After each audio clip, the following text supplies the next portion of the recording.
Muito bom dia, igreja. Muito bom dia. Estou aqui de novo com vocês nessa manhã para meditarmos no tema das células desta semana. Ainda mergulhando no Sermão do Monte, ainda temos ainda uma caminhada pelo Sermão do Monte.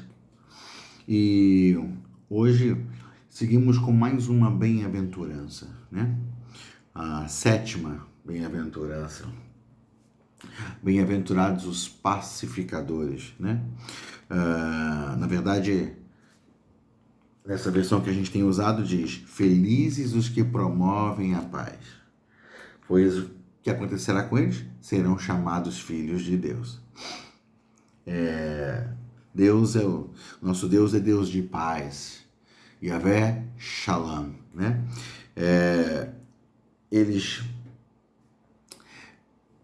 Quando a gente é pacificador, quando a gente é alguém que promove a paz, promove a restauração, promove o conserto, nós mostramos que de onde estamos vindo, né? Quem é o nosso ponto de partida, né? Ele é dele, é a partir dele que nos movemos, é nele que nos movemos e existimos. Então, quando somos pacificadores, nós nos assemelhamos a ele. E isso é alguma coisa muito significativa para a realidade de um mundo tão mau, né? Um mundo que continua fazendo guerra. A gente continua ouvindo não só rumores de guerra, a gente continua presenciando guerras. Tanta destruição, tantas pessoas mortas, tantos danos causados em todos os aspectos, né? Físico, emocional, psicológico, espiritual. Tantas famílias vivendo o drama de perder seus bens, seus entes queridos por causa, né, da guerra que parte de homens egocêntricos, né? Homens com muita malignidade no coração, homens que não pesam o que é valioso, o que é importante. A gente pode se perguntar assim, mas poxa, depois de tantos anos, né? O homem não evoluiu. Depois de Adão, depois do pecado, depois da queda lá, o homem não evoluiu nada, o homem não melhorou em nada. Gente, mas não pode melhorar. Não tem como, não pode, né? Assim, poder pode em Cristo Jesus, né? Mas assim, não tem como, por nós mesmos, homens, né? Não tem como nós melhorarmos. Sem Cristo não dá como melhorar. Por quê? Não tem como melhorar. Por quê? Porque o mundo jaz no maligno, diz as Escrituras. O mundo jaz no maligno, o mundo por si só não vai melhorar. Não há esperanças para o mundo, há esperanças em Deus. Então, o mundo por si só não melhora. A Bíblia fala lá em Efésios que nós estávamos mortos em pecados e delitos antes que sua graça nos alcançasse e fôssemos salvos por ela. O morto não evolui. Morto tem sua história de evolução encerrada. Então, o homem por si só não tem como evoluir. Por isso que a gente ainda vê o homem fazendo guerra. No nosso tempo não há apenas rumores de guerra, há guerras acontecendo hoje. A destruição, a morte, a perdas de todos os aspectos por causa dessas guerras terríveis. E o que promove a guerra? Se não o ego humano, né? Veja o que Tiago diz lá em capítulo 4, versos 1 a 3. Diz assim: de onde vêm as guerras e contendas que há entre vocês? E olha aqui, Tiago está falando para um contexto de crentes, onde há guerra. No meio de crentes há guerras. De onde vêm as guerras e contendas que há entre vocês? Não vem das paixões que guerreiam dentro de vocês? São as paixões, os desejos de se sobrepor, de vantagens. É o coração que não se rende e não se humilha, não perdoa, não pede perdão. Então, Não vem das paixões que... Cadê? Deixa eu me encontrar aqui. Que guerreiam dentro de vocês. Vocês cobiçam coisas. A cobiça é a mãe da guerra. É a cobiça da mãe da guerra. A cobiça é a mãe da guerra. Você vê aquelas... Quando a gente lê o Velho Testamento, tantas nações que se levantavam contra outras nações para conquistar, para dominar, para governar. Tantas vezes Israel enfrentou inimigos que queriam dominar o seu território. O que era aquilo se não cobiça? O que era aquilo se não nações querendo se tornar impérios? Porque esse anseio de dominar, né?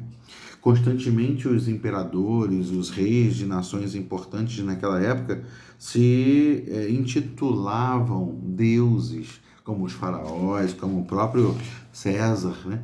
Então, assim, tudo vem do ego, tudo vem do desejo humano de autoglorificação, né? De autoexaltação. Então, se a gente não vencer a cobiça no nosso coração, o que a gente vai produzir? Guerra. Se eu me mover com inveja do meu irmão, pelo lugar que ele ocupa, pelas coisas que ele tem, meu coração vai produzir a guerra. Vocês cobiçam coisas e não as têm. Matam e invejam, mas não conseguem obter o que desejam. Vocês vivem a lutar e fazer guerra. Não têm porque não pedem. Seria tão mais fácil pedir. O Pai sabe o que precisamos. Mas a gente até quando pede, não recebe, pois pede por motivos errados, para gastar em seus prazeres. Tudo que se pode buscar de um homem, de um ser humano, sem Deus, sem ser controlado, governado pelo Espírito Santo, é a busca por vantagens, por autoexaltação, por justiça própria, por desejo egoísta. Só o amor pode transformar os nossos corações. E Paulo, falando sobre o amor, ele diz assim, olha só o contrário disso. A gente falou sobre ego, a gente falou sobre cobiça, a gente falou sobre autoexaltação. Olha o que Paulo fala sobre o amor. O amor é paciente. O amor é bondoso. Não inveja. Essas guerras que a gente vê hoje de uma nação invejando outra nação, querendo se sobrepor sobre outra nação. O amor não inveja, não se vangloria, não bate no peito dizendo eu sou, eu vou porque eu posso, eu enfrento. Não se orgulha, não maltrata, não procura seus interesses, mas não se ira facilmente, não guarda rancor.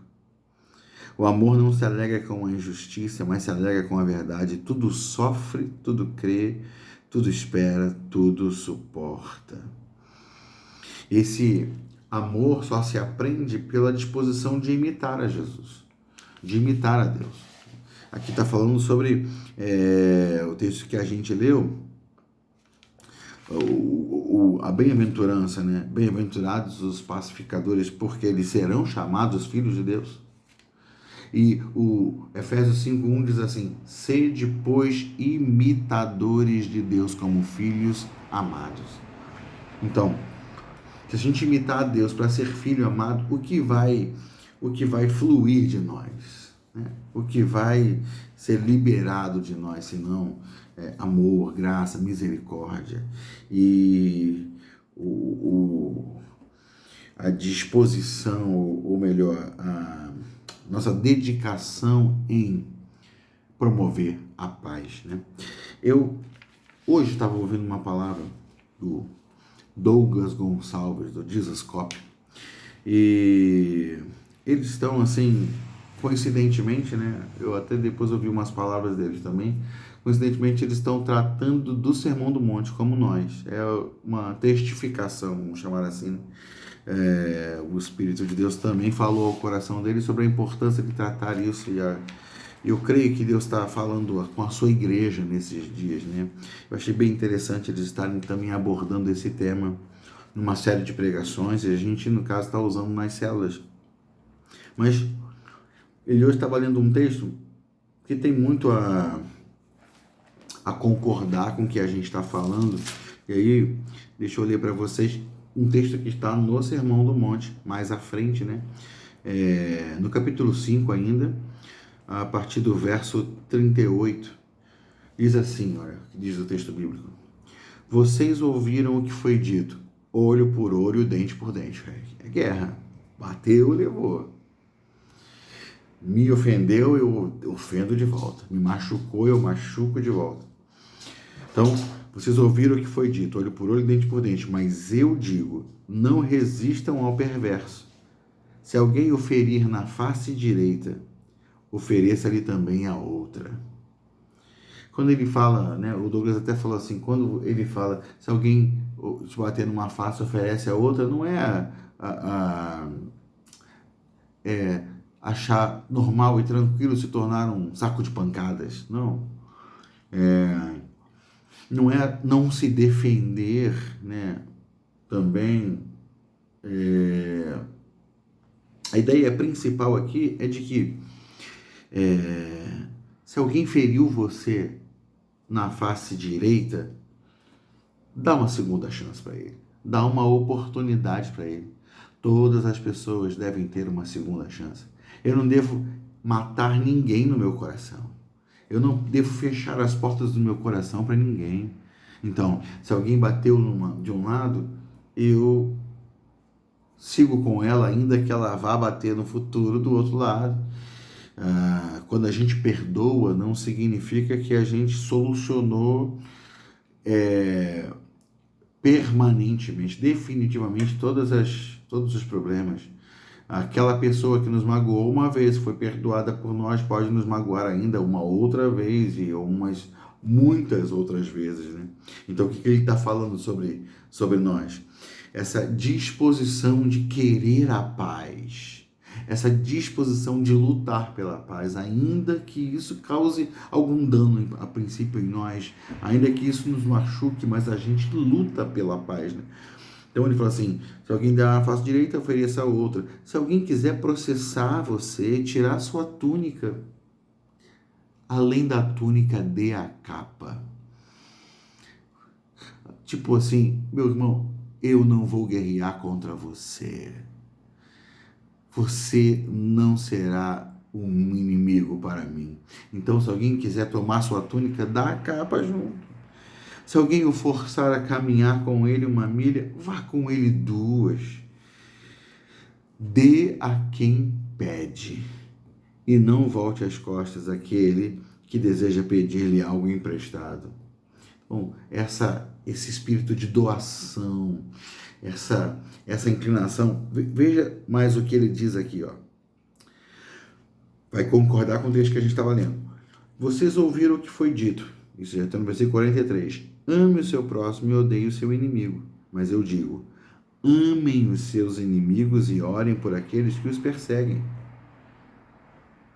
para que vocês venham a ser filhos de seu Pai que está nos céus. Porque ele faz raiar o seu sol sobre maus e bons e derrama chuva sobre justos e injustos. Ora, o que eu vou fazer para ser filho de meu Pai que está nos céus? Ser igual a ele. E o que ele faz? Ele faz o sol nascer sobre justos e injustos. Ele derrama chuva sobre justos e injustos. A chuva que abençoa os justos é a chuva que abençoa os injustos. Sabe? Há muitas pessoas que acordam e saem de casas com malignidade, com malignidade no coração, com más intenções, dispostos a causar dano, destruição, morte. Mas eles saem de casa. Deus lhes deu. Não para esse fim, não para que ele use para esse propósito, mas é ele que a decisão é dele, mas Deus deu. Deus deu o sol para ele, Deus deu a chuva para ele, Deus deu oxigênio para ele, Deus deu as condições para ele viver. Ele está usando mal a sua vida, mas Deus é doador, nada muda isso em Deus. Deus é doador. Então, se nós somos filhos de Deus e queremos ser semelhantes a Ele, o que a gente vai fazer? Dar, doar. Ah, mas não merece. Isso não é uma questão nossa. Essa decisão não é nossa. Essa decisão não, a prerrogativa de julgar, de condenar, não é nossa. Então o que a gente faz? A gente descansa em Deus e dá, e doa, e entrega, e abençoa, né? E abençoa inclusive aqueles que nos maltratam. Porque o texto vai dizer, se vocês amarem aqueles que os amam, é o verso 46, que recompensa vocês receberão?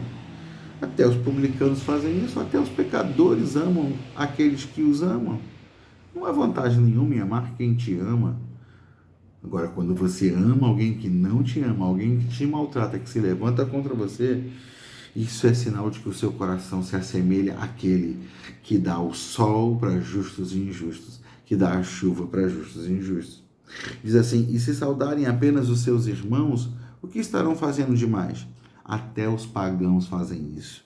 Portanto, sejam perfeitos. Essa palavra é forte, né? Sejam perfeitos, maduros, né? Cresçam e se tornem cada dia mais alguém à semelhança de Deus, né? Sejam perfeitos como perfeito é o Pai Celestial de vocês. Deus é pacificador. Deus é tão pacificador que para restaurar o relacionamento dele conosco, para encerrar a guerra que havia entre nós e ele, para nos reconectar com ele, ele deu o seu único filho. Isso é maravilhoso. E nós só vamos ser pacificadores quando estivermos dispostos a isso.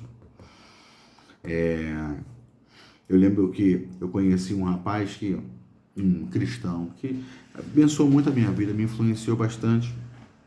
E esse rapaz, ele simplesmente não conseguia ver ninguém brigando na rua.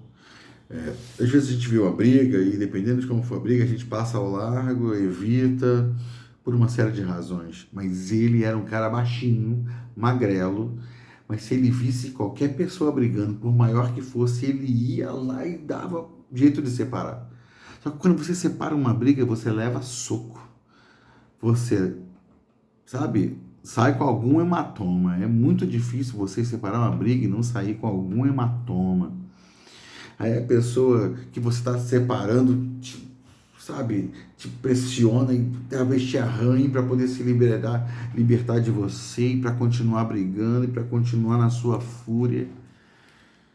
Mas eu achava interessante como aquele rapaz magricelo, mínimo, pequenininho, tinha aquela ousadia e ele entrava no meio das brigas. Eu já vi ele separando brigas de homens enormes. Era alguma coisa bem marcante. Que Deus nos torne assim, pessoas que lutam pela paz, que investem a sua própria vida para fazer a paz. E isso vai nos tornar cada vez mais semelhantes a Jesus. Amém, meu querido? Que você medite nessa palavra, que você cresça nela, que nossas células sejam abençoadas, frutíferas, edificantes e que mais de Deus povoe a nossa mente e o nosso coração e que sejamos moldados à semelhança dele. Amém? Deus abençoe você, meu querido. Deus abençoe você. Grande abraço.